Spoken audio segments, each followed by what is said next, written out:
figured we start by just allowing the panelists to introduce themselves. So kind of go on from my right. So Hello, everyone. My name is Kwame Boer. I'm the co-founder and the CEO of Spritz, the vertical SaaS platform for home service professionals. Effectively, we're like the toast of home services. And I've worked, as Lance has already mentioned, in collaboration with him for the last year and a half specifically on this topic. Oh, amazing. Hello, everyone. My name is Esosa Igudaro Johnson. I'm one of the co-founders of Black Women Talk Tech. We are the largest network of Black women tech and scalable founders. We're based in New York City. We've been around 9 years. I also run something called Accelerator Con, which is a whole conference to support early stage founders to learn more about the accelerator programs and business programs that exist for early stage founders to grow and scale. And then lastly, I am a scout for Zill Capital Partners, where I write 25K checks to early stage founders. I'm Ethan Austin. I'm the founder of a small firm called Outside VC. We invest in outsider founders, investing into financial inclusion in climate pre-seed, small checks, 100 to 300K. Before that, I was a founder, essentially trying to build the firm I wish existed. When I was a founder, getting laughed out of the room by lots of VCs over and over and over, and thinking should be a better way to do this. it's good. All right. So want to start by just asking Ethan a question. So Ethan, in 2014, while you were a founder, you wrote a blog post called "No One Has Any Clue What They're Doing." In this blog post, you talked about how a friend who was an associate VC at a VC firm told you that investment decisions are made with gut feelings. So my question for you is simple. Now that you're an investor, how many investment decisions do you think you've made based on gut decisions? 100%. I invested pre-seed or seed, so there's not a lot of data at this stage. But I think all investors invest on gut decisions, and then get analysts and associates to go backwards and justify their decision with numbers. But really, most people, that's how people make, I think, decisions. Whether you're a VC or anyone making decisions, most people are making decisions on gut. I had a friend say recently, he was surprised that, all right, there's people who are investing at this stage and they're investing in the founders. People talk about founders, and he's like, I was in a room with these billionaires and they're investors in these companies, and the only thing they talked about at these companies wasn't how is the company doing. Talked about the founder, the CEO. That's the only thing that ended up mattering. So that founder decision, I think, whether you're at the public company stage or the pre-seed stage, I think ends up mattering a lot, and a lot of that ends up, for better or worse, on gut.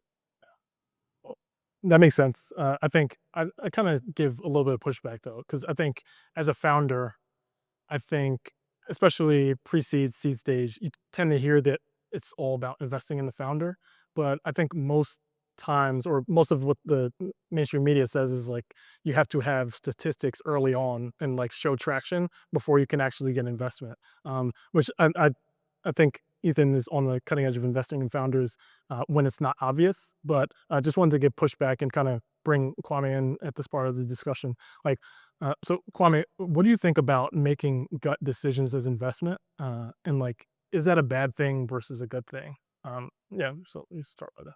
I don't necessarily think it's bad or good. I think it's evident in the reality of the circumstance. I think the vast majority of VCs make decisions based off of proximity and trust. And so who are the people that they're closest to that can validate or have some form of character validation of those that they can make an investment in? Especially where Ethan's talking about how companies are really early. It's at a stage to where we don't have enough data to validate this as some form of obvious rocket ship. And a lot of it is going in a gut instinct to where we're making an investment into that individual. It's not just into that individual, and it's not just out of instinct. A lot of times it's, hey, who do you know that also trust you, that is now reducing the barriers that's making me want to trust you. The speed and the accelerant of trust is considerably increased by proximity. Got it. Okay, so I think that makes sense. And how Kwame framed proximity was something that really stood out to me when we had first met. And also, Asosa, want to kind of bring you in at this point of the discussion because we met through Accelerator Con, the conference that you host, and that was actually how I got into an accelerator. And I think one of the things that stood out to me that day was how, just for context, Accelerator Con that day, it was pouring raining. I'll let you take the time to explain how that day went. But one of the things that stood out was just you took the time to speak with me, and I think that was the kind of the early process of just showing how you got to be a venture scout. So, like, kind of playing off of Kwame's point about the fear of missing out on an opportunity to invest. Could you talk about maybe how all those things are kind of come into play? So just to iterate on the first time I tried to do Accelerator Con, it's New York.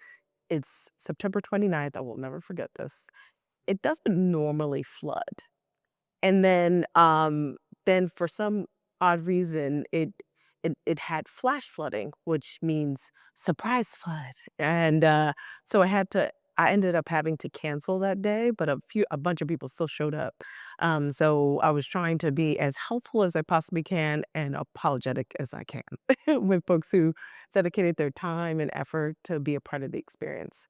But when it comes to the conversation in regards to like making gut decisions and making sure that you're giving honest opportunity to as many people as you can, it's tough to kind of um, evaluate or give perspective with a gut decision, right? Because it's really based on trust and it's based on what you're familiar with, especially if you're trying to invest in something that might be unfamiliar. So you have to leverage other ways of supporting or evaluating that founder.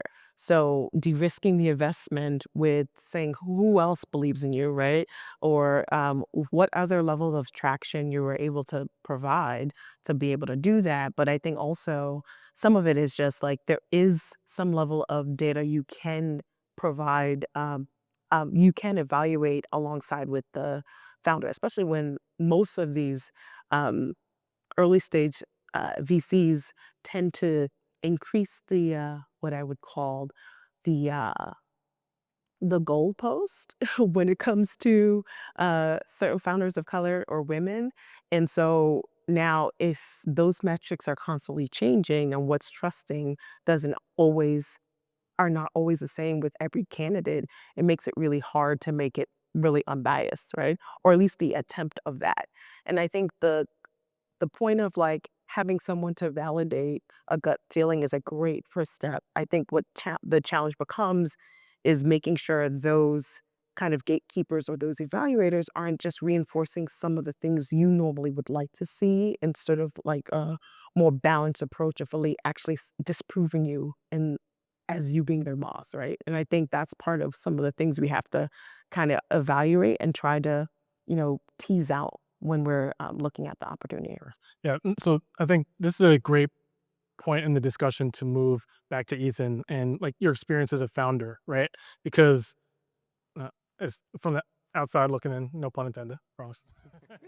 Like being able to go from founder, successful exit, GP, right, and everything that's involved in making that transition. Like I think that's something most founders dream of being able to do, right? So I want to kind of hear about what the journey was like for you as a founder.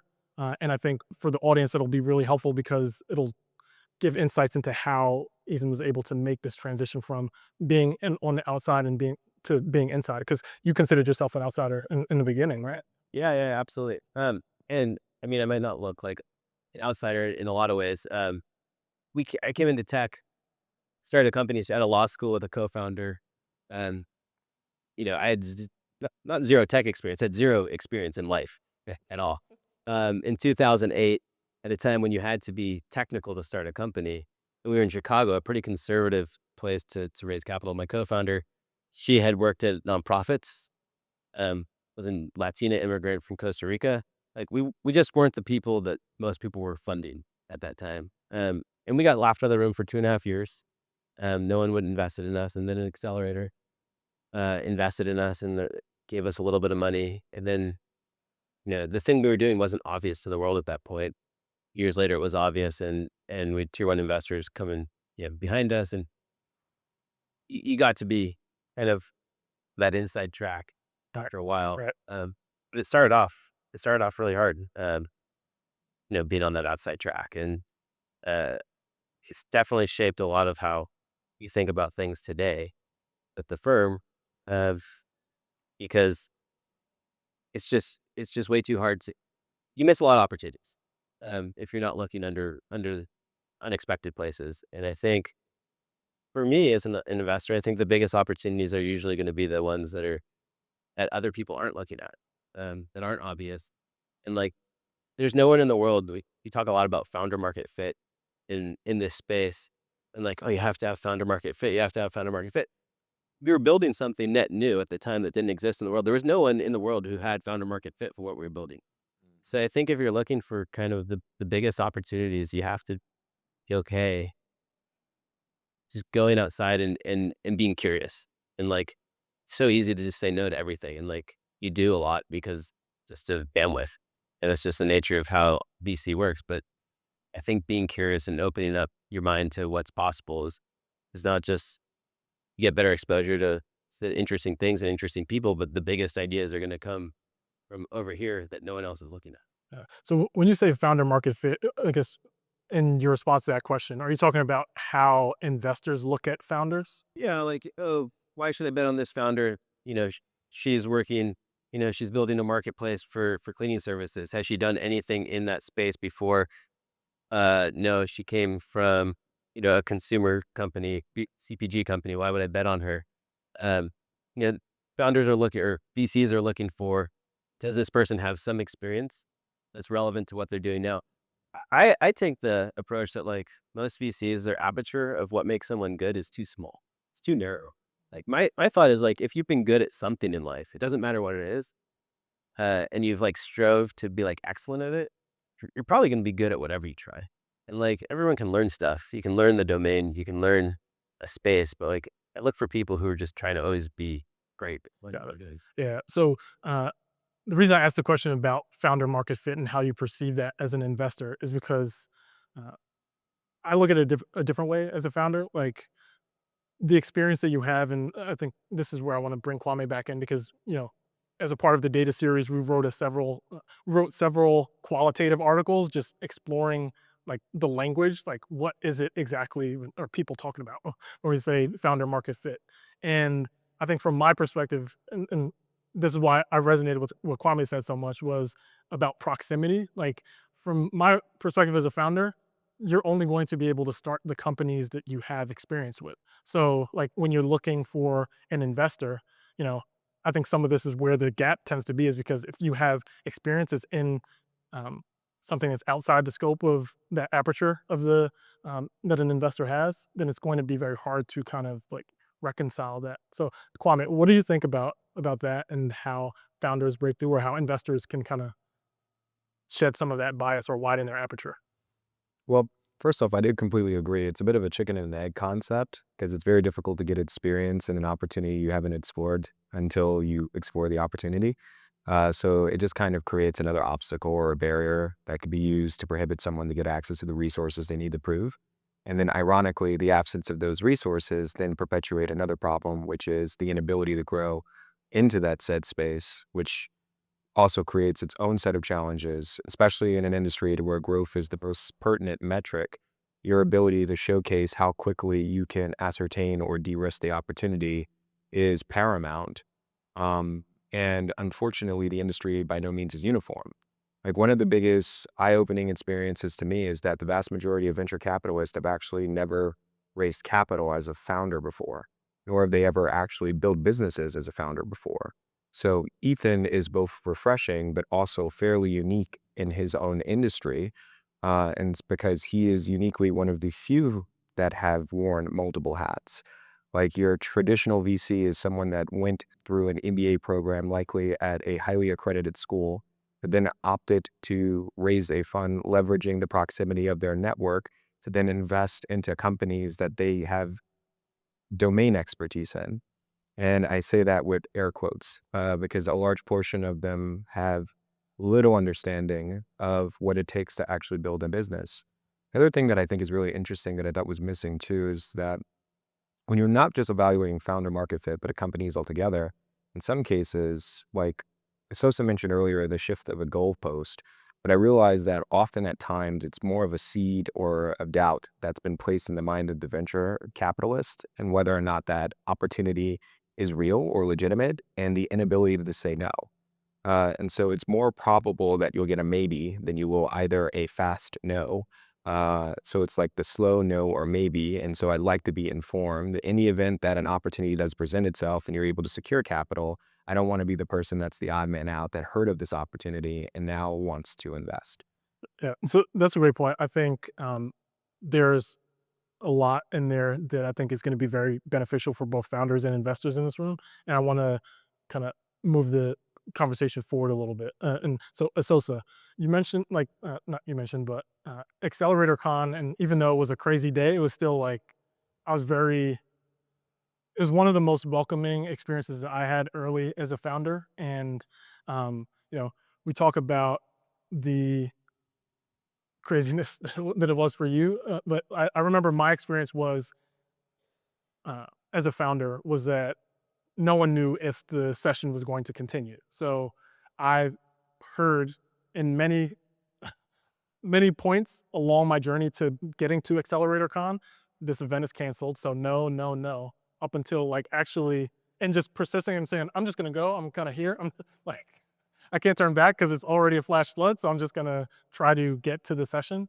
And kind of going through all of those no's actually led to us connecting. So I want to kind of drill down on that and talk about get your experience as a serial entrepreneur, I think, and like what is happening there and why you created Accelerator Con. Because as a founder, I think it started to open up doors for me that I'm seeing that I think would be great. Yeah. Thank you for making that way. I feel so terrible trying to create a space. Okay, so my background, I started out in financial services, so running the mill corporate job, and was bored to tears. And I heard about this opportunity of technology companies building really great opportunities to not only make money, but like solve really big problems. And so I said, okay, that sounds interesting. Let me go try that. And when I got into the space, I was like, oh, I work at a bank. Raising money is going to be easy. Boy, was I wrong. I ended up realizing that the challenges that I had no idea, not only from as an early stage founder, not understanding the different levels of funding or who I should be pitching. I pitched my security guard to my dentist. Like it didn't matter. I didn't understand those loops. And then even past that, when I was in front of the right people, I realized that some of the metrics didn't match what I was hearing in the industry. So I was like, "Ah, what am I gonna do? Do I have to really be in California to like get the right person or what do I have to do?" So I ended up creating a community around me so that I'm not flying the money I don't have to California every 2 weeks. So we try to bring founders and experts in a room to better understand how do I really build a big business and get the support I need. And so in that, building Black Women Talk Tech with my co-founder, Regina Gwen, we started to hear a lot of the other challenges and figuring out how can we support that. And so we heard about this little thing called an accelerator. And so we're like, oh, let's go figure out whether they can help us. And I found that to be one of the biggest ways of how most early stage women and underrepresented founders would get their first checks. Like in general, I don't think there's real research yet around that. I'd love to continuously explore that, but I'd be a strong better that that was a big part of the patience and support network that's needed to kind of support that founder's growth. And so as I was building, and we saw a lot of the different success stories that came out of our community. One thing that was clear is that everyone went through an accelerator. And so I was like, okay, what's this whole accelerator? How many are there? And I went to go do some research and I found out, actually, let me ask this question. Yeah. How many accelerators do you think there are in the US alone? shout it out. Okay. 10,000, 3,000. Any other takers? $1. One? Oh, okay, one. So according to Crunchbase, there's nearly 3,200 accelerators in the US alone. I have tracking documents that are charting a little bit over 4,000, but the average founder can't name up to 5 accelerator programs or business programs that can help them grow. And so I found that it was very important to have proximity of the right resources and people around you so that you can grow and have a fighting chance to be competitive in the marketplace that you're building, whether you have the experience or not. You at least have a opportunity to really do it. And so that's kind of where it came from for me, building that experience and trying to help more founders succeed. Yeah, so that's really great. One aside, everyone, we're definitely gonna do questions, so just letting you know we're gonna make sure we have time for that. The reason why I wanted to talk about Accelerator Con was because I learned this just before getting on the stage, like in one of the side conversations. Asosa actually mentioned it. Like, um, Ethan, I think if I'm understanding right, you were in the first cohort of Techstars or one of the earliest ones. In the first cohort of Techstars Chicago. Techstars Chicago. Okay, so I think even though it was kind of localized, I do think there's something interesting about being in that first cohort. So I want to talk about. So I've heard a lot of what Ethan has shared on the internet. I highly recommend following not only all the panelists, but a lot of the posts that Ethan shares are really good. And you talked about in a podcast you were on, you talked about how um, draw a blank because there was a lot of information there. You talked about how some people go to Techstars, but some people are good at Techstars. Right? Like, so I want to focus on that because there are there are a lot of cascading effects that has led to what you're working on now. So here, first if you could talk. Anyone in an accelerator or been through an accelerator? Yeah, a few of you, a bunch of you, right? So I went through in 2010, and then I launched Techstars LA in 2017, and then Techstars FinTech program in 2019. When I went through Techstars, and like, uh, I was always the first one in and the last one out, and I knew it was temporary. And but I realized was like, well, Dean, you're in it to build relationships. If the things that you're talking about before, proximity, the things that you build in your community around you, like those are the things that lift you up for the rest of your life. So when people ask, should I do Techstar? Should I do YC? Should I do Air? Should I do, I can't aim 5 either, you know, 200, any of the other 3,200 or around the world. The answer I would usually tell people is like, look, there's a 70-80% chance, that Techstars or YC or any accelerator is going to meaningfully help this company. There's also a 90% chance this company is going to fail. That's just the nature of startups. If you put the time into it, there's a 100% chance the Techstars or a YC or anything else is going to help you as an individual for the rest of your life. It is more a network for the individual as much as it is for the company. And so I have 180 LPs in my fund now. I can trace back 101 of them to Techstars. Like half of my class from my Techstars class are LPs in my fund now. The last investment we got, he's now like he's a professor. They're not a professor, but he teaches at Stanford. And he's like, you should talk to these guys who were in my class at Stanford. And he was in my Techstars class. And so the people that just put the time and energy in, I think, I would just tell always people, like, the way you put into it's what you get out of it. And those relationships end up lasting a really, really, a really long time. It wasn't so much the investors. Who cares about the investors? They talk about mentors a lot too. It's really the peers, really the people that are in it with you, because you're going through some real shit. When you're going through a program, it's hard. You might have a family, you might not, but you're running your real business. And then on top of it, you're doing all the programming. And it's just hard. And like the people you go through it with, just in it together with you, and you build those bonds and you root for each other. So hard.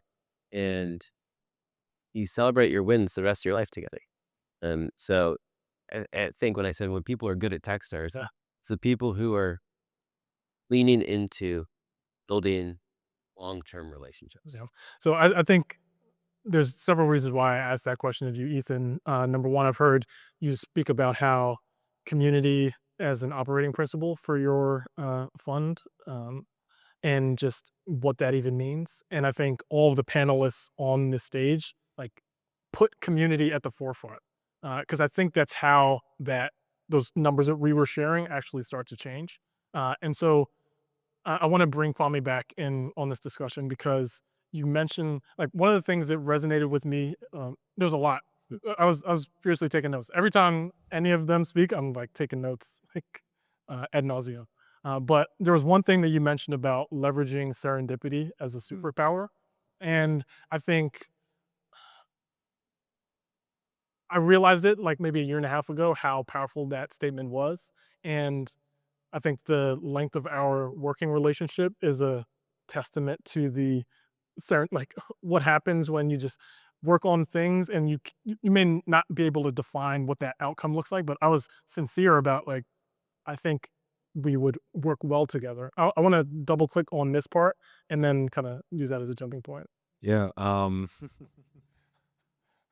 I think serendipity can be a superpower, and it's often something that's talked about and touted well within the venture community. The serendipitous relationships of how I went to this conference and then ran into this person, and then afterwards we were able to do X, Y, Z together. But again, it just comes back to proximity. Like the ability for you to be in the room for the serendipity to happen is often dictated by who you have access to, who's in your network, the resources at your disposal.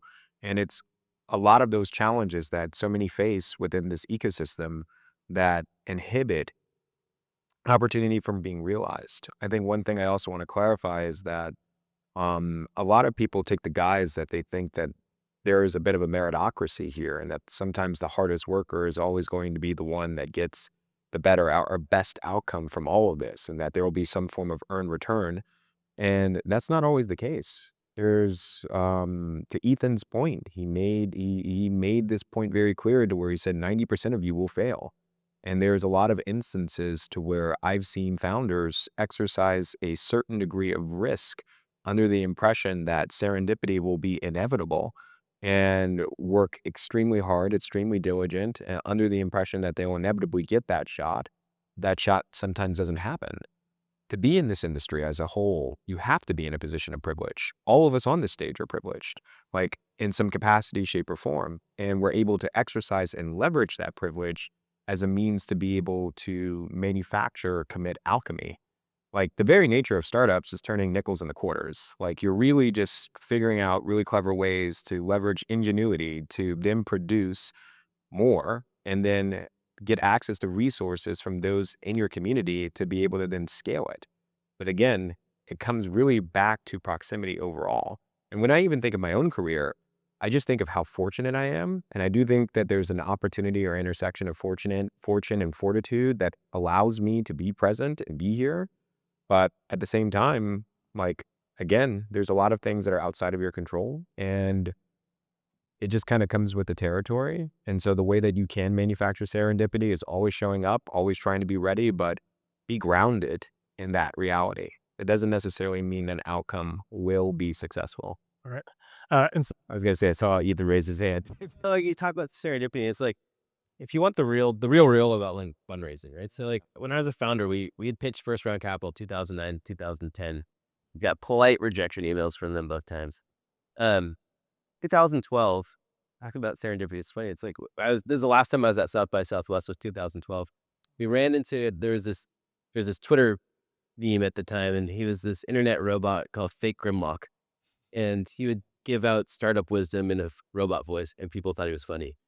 And no one in the world knew who he was. He was anonymous, and somehow I met him here. And he's like, "You're the second person besides like my wife or something who knows my identity." And I was like, "Well, that's crazy." Like it was like this thing, and the serendipity is like, all right, we took advantage of that, like how fundraising actually works. So we pitched first round capital that year, and we got an introduction from the founder of Techstars. That certainly helped. It wasn't enough to get us over the edge. What and there's all sorts of little things that got us over the edge, but like as crazy as this sound, we got this robot this guy Fake Grimlock, who had written a blog post on Fred Wilson's blog from Union Square Ventures, on Brad Feld's blog, and then on Eric Ries's blog, and then the fourth person he'd written a guest blog post on was my blog. You're like some nobody, complete nobody. And when I went to show that to our investors, it created like this aura of mystique. Like, who is this guy? Yeah. As much as it was about our company that was doing better, it was that this idiot robot had written a blog post on my blog, and they're like, "Well, this guy must be something," and it was like serendipitous, and then just kind of random. And like the way that investors actually operate is not necessarily how you always think they're going to operate. The data set that they're using to make decisions, I don't know. If I asked Josh Koppelman, is that the reason you invested? He would 100% say no, because that's a weird reason to invest. But I'm certain it didn't hurt that we had this little story that made us seem a little bit more, you know, like something was going on for us. But that's actually a really interesting segue. Because where I'm hearing both the opportunity of serendipity, I'm also hearing confirmation bias. Like, meaning there's a significant portion of founders who struggle to get access to opportunity to where the merit was always present. You had the merit. You were already ready and investable. But it wasn't until someone else in some way, shape, or form validated you, created some allure, created some mystique, that you then were able to get the momentum to then secure the check. I want to say like, 'cause I was actually having a conversation with a friend of mine over dinner, basically earlier this week, and I actually ran into Asosa there, heard Jason Calcanis, and he was talking about his the way that he invests in first year startups. And one of the things that he said was, there's a numerator and a denominator. The numerator are the companies that I'm investing in, and the denominator of the companies that I say no to. And he's like, I want to get the denominator to be as high as possible. And I was like, okay, so, and it didn't make sense to me at first. But when I was having a conversation with a friend of mine who's a founder, he was like, uh, I kind of got to the intuitive answer, which is like, you want to see the best startups. Or I didn't get to, this is him explaining it to me, because he's a great founder. But we were talking about like that decision to say no to a lot of startups is actually what gets you to see the best startups. So I guess I'm curious if that's confirmation bias or like looking for for the best startups. And like, I guess Asosa as a LP, as an angel, right? Or excuse me, as a venture scout. I don't know if you do any angel investing, but I'm curious to hear about like how you're how you're going about that process of finding companies that no one else is looking at, and what happens in that like yeah. It's a good question. Naturally, because I run a community of founders, I have a lot of access to deal flow of people who are typically not invested in. So, deal flow. So I have been investing for the last 10 years, angel investing in multiple different companies. But when I had the opportunity to become a scout for Zill Capital Partners, it was unique because they took a lot of time to allow the scout to build an actual thesis and figure out an actual way of how you were going to get deal flow, how you were going to negotiate deal terms. And that helped me kind of get some type of metric down to help vet the amount of companies that I did come in my way. Because I knew, like, for an example, I posted one time that on LinkedIn that, hey, I'm writing checks, 25K to pre-seed startups. One post equals 225 applications in the first week. And so that was a lot of companies. And so I knew I had to like figure out a way to, navigate towards that. So I tried to build a criteria that I thought was fair enough based on the thesis I was choosing and what I think a founder should have, being an early stage founder in the past myself, and what I saw success looks like. And I know it can be easy to feel a little bit biased there as well because I'm just within my own ecosystem. And there is that proximity in the same way. But I thought because this opportunity was to invest in underrepresented founders, and primarily at least one of the founders being a Black one, it allowed me the opportunity to like double down in that space. Okay, so yeah, I was gonna bring. Seriously, I just wanted to throw in one quick comment there because I think I love that story. I love everything about it. I love the capability of leveraging community, using LinkedIn. It's become a phenomenal tool for a lot of founders, and I've seen that same practice. But I think there may have been a loss in the numbers that many of you may not have grabbed that I quickly grabbed because I'm yeah. She had 225 people apply for a $25,000 check. Only one person got that check. And so you're already now seeing like less than what, like 0.4%, give or take, is the conversion rate from all of those applicants. All of those people were in need of getting access to the resources. And so it introduced this already overtly competitive layer. And I think that's important to note because that is the very nature of venture capital. Right. Like it is extremely competitive. And when you have just any degree of bias, any degree of seed of doubt being planted in the mind of the person that's evaluating you, both at the organizational level or even just at the leadership level, then that will be the difference between whether or not you're getting funded or not. And that's, at least from when we evaluated through the data series, was the biggest thing that we saw consistently. It's like, I think that it's an extremely reductive argument to say that, hey, this is this is a product of racism or sexism or homophobia or any form of criteria of evaluation. But in many instances, seeds of doubt are planted just by virtue, and that could be the difference between whether you get the long maybe or even the no. Like as a founder myself, there were many instances, I'd say like if I had to quantify it, about 1 out of 3 of any investor meeting that I have to where my ethnicity is brought up in the conversation. And in almost all of those instances, it's not positive.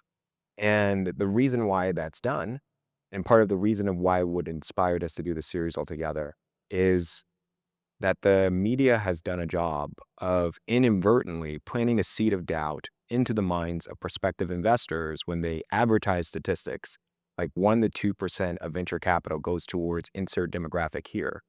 Because what that's doing inadvertently or inconsequentially is saying that this group is underfunded and thus less likely to get access to the resources that they need to thrive. And a good friend of mine who was at Silverton, big fund in Texas, had gone on a panel at a diversity summit and had acknowledged almost callously that the most probable company to receive an exit were always the ones that raised the most capital.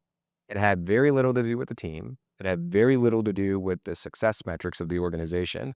It almost always thrived towards those that have access to the most resources because those are the ones that have the most opportunity to figure it out and win.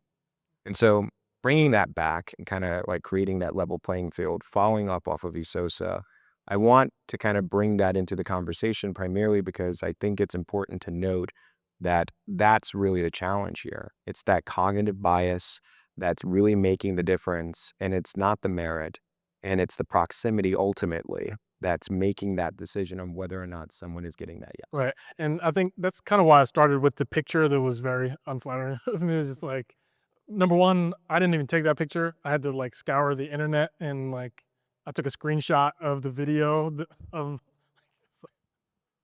But the reason why I shared it was because, and I want to ask Kwame this. I didn't ask you this. We kind of generally talked about it, but I'm curious because that is kind of like a very good microcosm or example of maybe how most founders feel. Like I imagine even once we finish, like I'm sure it's probably gonna get pitched. Like there's gonna be some founder that's on the edge, like I need to try to say something to get investment or build a relationship. And I think the reality, especially with the percentages that you talked about, is like you're probably gonna hear no initially, but you need to be building a relationship over a longer period of time.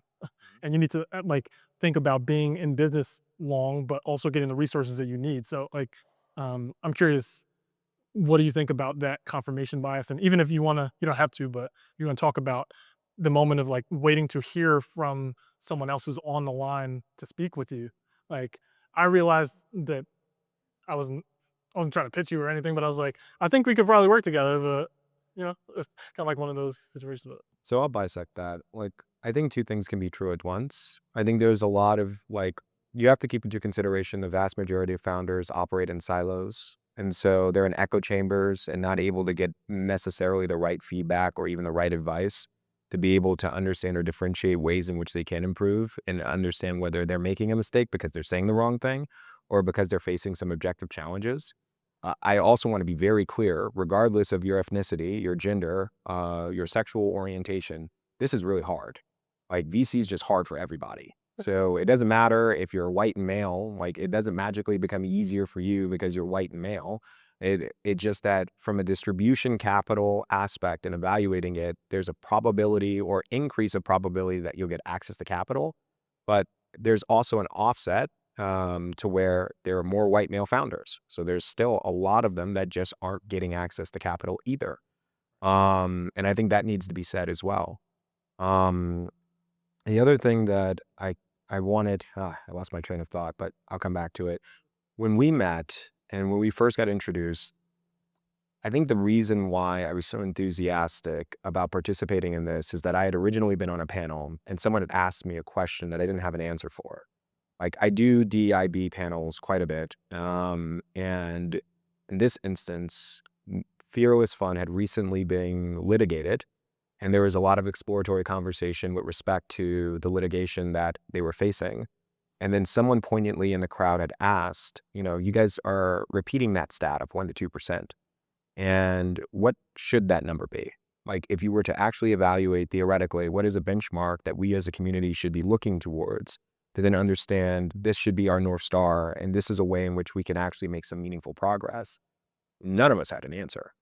And that was what led to this, because the impetus of it resulted in me doing more research and then understanding that no journalist, no publication was actually looking at that. No one was doing the investigative work to understand ways to be able to kind of create or redirect. And when you look at programs that often have negative stigma, like affirmative action, like the whole purpose of it was to be able to create an equitable opportunity for all and not just for people that like were melanated, but anyone that came from a specific demographic to increase the representation within an organization to make sure everyone had a fair opportunity to show. And its success was predicated in introducing benchmarks to then be able to understand and evaluate ways in which companies can have North Stars. And I think that's the missing component that needs to be introduced within the VC community. And the last thing I'll leave this on is that I also think, like Lance mentioned this very early in the beginning, like this was not a shaming session for white males or anyone else in this industry. It was quite frankly an opportunity for us to explore this topic and really have a hard look at like this is the result of it and to figure out like ways in which this could be a meaningful difference without it being depressing. And I have to admit, I'm seeing a lot of tailwinds that are showing that there's going to likely be some change as long as we're intentional. I think it starts with the benchmarks, but it's going to require a collective effort of not only holding us accountable, but other organizations accountable to ensure that we can continue to move forward. You're already seeing a lot of programs that are like, even like Asosa with what she's doing with Accelerator Con, but even other programs like Black VC that are doing a really good job of educating like a significant portion of people who are accredited investors that are ignorant about that to then come into this industry, because I think it's impossible for someone to kind of rewrite cognitive bias, or it's really difficult to. And so rather than trying to go upstream, let's go downstream. And already people that have some of those biases, let's empower them so that way they can help fulfill the funding gap, expecting people that you're saying that are oppressing you to completely change or correct their behaviors because you're shaming them, I think is a fool's errand. And so ultimately, I think the leading takeaway that I would say in this session, at least that you could, so like from me personally, is that the way that you can be of help or a benefit is to help empower and continue to empower these communities, operate as an ally, assist, and try to continue to uplift. And that is ultimately what will enable us to get on the right trajectory, and where I suspect will over time decrease some of the funding gaps, because best what I'm sorry, very verbose, but I'll leave here. A good quote that I had from an entrepreneur that I'm a fan of is that The difference between talent and genius is that talent is hitting a target most can't, and genius is hitting a target most can't see. And so there's a lot of unrecognized genius that exists that's because of the proximity of understanding those complexity and problems. And so venture capitalists or any type of investor trying to educate them onto an opportunity is very difficult, especially if they're already principled and foundationed in that belief. So empowering those that already have the belief and conviction to then understand ways in which they can contribute is most likely your fastest track to really making a difference. Yeah, sounds good. So we have about 4 minutes left. If anyone has questions, uh, please approach. But no, I wanted to let everybody cook, but yeah. Can we get a check on the mic? 1, 2, 1, 2. Good. Hey guys, thanks so much for the panel. Really, I thought it was insightful, both as a founder, as an LP and investor, and then also having someone who runs an accelerator. Question that I have. So a lot of times founders are comfortable with investors that look like them or have a similar background and vice versa, right? When I go talk to my investor friends that are the prototypical 6'4" white guy from Harvard, and I look at his portfolio, it's over-indexed into 6'4" white guys from Harvard, right? Yep. And it goes the other way too. I'm just curious your guys' thoughts when it comes to the shift in administration in DC. How will that impact the ability for the other potential fund managers, the emerging managers, their trajectory, or even the ability for someone who might not have that background or look that way to start their own fund and then subsequently invest in founders that are not that stereotypical or prototypical founder? Just kind of curious your guys' thoughts on the DC impact on emerging managers or founders of funds that are non-traditional. So you want to? I think I will say I'm not smart enough to answer, so I'm going to give you some BS answer because I'm on the panel and I have to say something. I think the approach, I don't know how the current administration is going to affect that. I'm going to say, like, what Asosa has done is, like, when I went out to fundraise for this fund, the last thing I'd started as a founder, I texted 6 people, 4 investors invested. In a week, we had a term sheet, right? And like the first time we fundraised, no one invested for 2.5 years. Right? So it's like I was an outsider, then I was an insider. Then I start this again. I go from founder to venture. I'm an outsider again. I had to pitch 750 people. No, I had to pitch 1,000 people. 750 people said no. I had a few people that said yes. Thank you very much. You're here in the audience. Appreciate you. But you find your community, and like when the community isn't there, you build the community around you. Right. And like exactly, you take it into your own hands, and you find that community who is going to fund you, and you don't give up. Right. Like I had so many people in I was an accelerator for this, and all these kids were in Stanford. All these kids were like smart, a lot smarter than I was, and their funds didn't go through because they gave up. And like you take matters into your own hand, and you build your community around you. Yeah, I think there are a lot of fund managers of color or women fund managers who are trying to raise right now during this climate. And it's not easy. It wasn't easy before then. It's definitely not easy now. But I think what folks are doing that I'm seeing a trend in the marketplace for um, those fund managers is really figuring out how to partner with other firms that either have the similar interests and doing it together because that's their community, and figuring out how they can get to um, that first close, or figuring out how they can get to additional checks that are not like typical.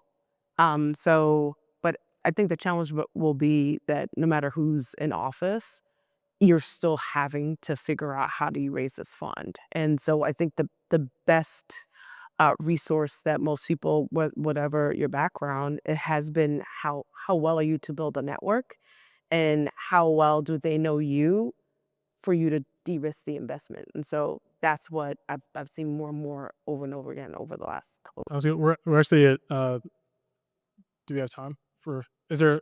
We have time for one more question? Okay. Okay. Hi, I'm the ED at a grant making foundation that brings together university scientists with hardware and biotech founders that have humanitarian impact. Now, my suspicion is that in hardware and biotech, the stats that you've shown are Yeah. probably really exacerbated. Because unlike your typical startup founder who is a white male in his 20s, your typical biotech founder is a white male in his 50s, right? So even more de-risking going on over there. What would be your specific advice for underrepresented founders who were trying to be in hard tech and starting out in that seed round asking for 3 million? That's There's nothing specific. I think I'll take this. I really think we have to lean, and I don't have any comments on the investment specific part, but I think it's important that everyone in this room really kind of make sure that this discussion continues because there's something in, I think, like recognizing fortunate situations. Like I remember hearing Jack Dorsey, former CEO, Twitter co-founder, talking about how like he could have went outside of obvious ventures or obvious Inc. to like start his company, but he actually shared that with the founder Ev Williams, and then from there, like that's how that company pivoted and Twitter became born, right? So I think a lot of the serendipity that we talked about in the community, I think that's where it starts. I think it may be a longer horizon. I'm obviously not as technical from that perspective, but I do think that there's just a lot that can be done if we focus on community as an operating principle, like Ethan has talked about. I do think we should continue the discussion. so. Plus one. It's difficult for me to answer that question authentically, mainly because of the fact that I lack both a background in hard tech and also in biotech. But I will think about it more objectively in terms of a founder that's a first-time founder that's emerging in that space that may feel disadvantaged because they're a little bit of an outsider or an outsider by comparison. And so with that frame of lens, the best advice that I would give is that it requires, to Ethan's point, a significant degree of intentionality and grit in starting to build those relationships over a course of time. To Lance's point, this is going to be more of a long-tailed sales cycle, which means that it's going to take a lot more intentionality and a larger investment and a longer degree of time for them to potentially receive some form of success trajectory, and they need to have that mentality going in. So it's taking a hard look at the reality of their circumstance and then choosing to press forward knowing that. And if they continue to do this, like over time, there could be a successful outcome. But then again, understand that is the risk that they're choosing to exercise. And it's just simply a byproduct of this industry. Yeah, and I think it's empowering because we're helping like, yeah, let's ahead. be somewhere. So you're saying don't quit the day job. Yeah, the hard part too about biotech and hardware founders is that in those industries, I was just on a panel talking about this as well.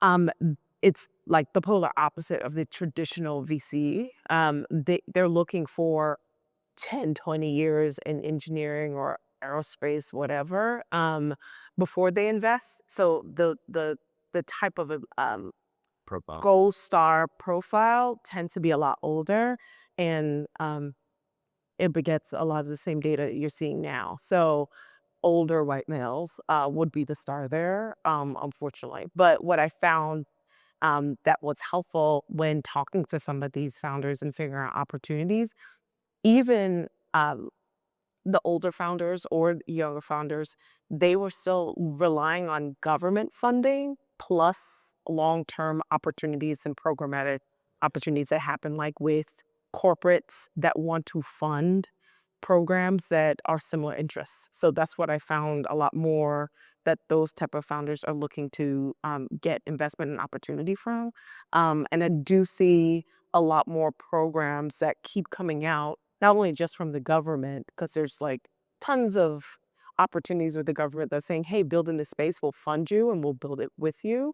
But outside of that, the traditional um, long-term bio investor, it is really hard for that type of space because it's a longer investment haul or a lot of challenges from being FDA approved or all these things that have to happen before you even get the chance to get an investor on board. And so I think the biggest thing that I found for a lot of founders or even women is the partnerships piece. Like what I found that is if it's a woman out there speaking, the partnership slide is the entire slide. Like it is It is that, and then there's me. Like that is generally what I found that I've been working in that space, but it's hard everywhere. But we'll try.